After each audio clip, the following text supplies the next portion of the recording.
দেখেন না, এখানে ওদের কাছে পারমিশন ওদেরকে বোঝানোর চেষ্টা হয়েছে, অনেকে মানছে না ওরা। তো এখানে এরকম এরিয়াতে এরকম করে গ্যাদারিংটা তো সম্ভব না, আপনারাও বুঝছেন যে এরকম গ্যাদারিং হয়ে আছে, এখানে ট্রাফিক মুভমেন্ট প্রবলেম হচ্ছে।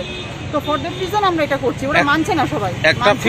একটা ফিমেল ক্যান্ডিডেটকে টেনে হিচড়ে পুলিশের কর্মকর্তারা এইভাবে নিয়ে যায় না, টেনে সেটা আমি দেখছি, কারণ অনেকক্ষণ ট্রাই করেছি আমরা, আপনারা দেখছেন অনেকক্ষণ ধরে ওরা জমায়েত হচ্ছে, 1 ঘন্টা প্রায় 1 ঘন্টার উপর হয়ে গেছে, অনেকক্ষণ ধরে আমরা ধৈর্য ধরে আমরা পাস থ্রু করছি। যেখান থেকে কাইন্ডলি এখান থেকে ডিসকাস করেন, এখানে এরকম গ্যাদারিং এখানে অ্যালাউড না, ট্রাফিক মুভমেন্ট প্রবলেম হবে, অন্যরকম ইনকনভিনিয়েন্স হবে।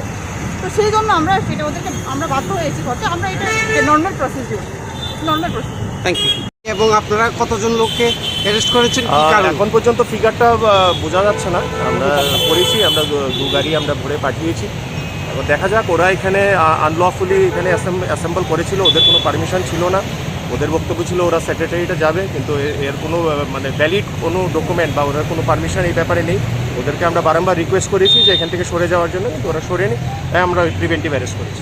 আমরা এর আগেও যারা 2021 ক্যাট পাস করছি, হ্যাঁ, তারা সবারই যাতে একসাথে নিয়োগ করা হয়, পোস্ট বাড়াই যাতে নিয়োগ করা হয়, এটা আমরা প্রেস কনফারেন্সও করছি, দাবি রাখছি রাজ্য সরকারের কাছে। এবং আমরা বিভিন্ন মানে এমএলএ মিনিস্টার সবার কাছেই অনলাইনেও কমেন্ট অথবা অফলাইন আমরা গিয়ে দেওয়া করছি, আমরা আমাদের দাবি দেওয়া রাখছি। কিন্তু আমরা অনারেবল সিএমের কাছে আমরা গত 3-4 বার আমরা সেক্রেটারি দিয়েছি, অ্যাপয়েন্টমেন্ট নেবার লেগে আমরা অফিসে জমা দিচ্ছি, যে টিল নাও এখন পর্যন্ত আমরা সিএমের তরফ থেকে কোনো অ্যাপয়েন্টমেন্ট পাইছি না। আজকাল যারা আমরা অভিযানে আইছি, হ্যাঁ, সিএমের সেক্রেটারির মধ্যে সিএম সাথে আমরা দাবি জমা দেবো।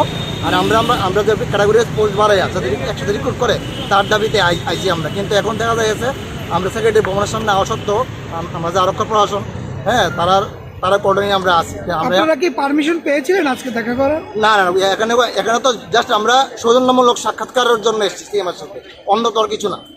সৌজন্যমূলক সাক্ষাৎকারের ব্যাপারে যদি আমাদেরকে এইভাবে পুলিশ কর্ডনে থাকতে হয়, তাহলে ক্যাট পাস ক্যান্ডিডেট যারা এখন পাস করেছে তাহলে আমরা কোথায় যাবো?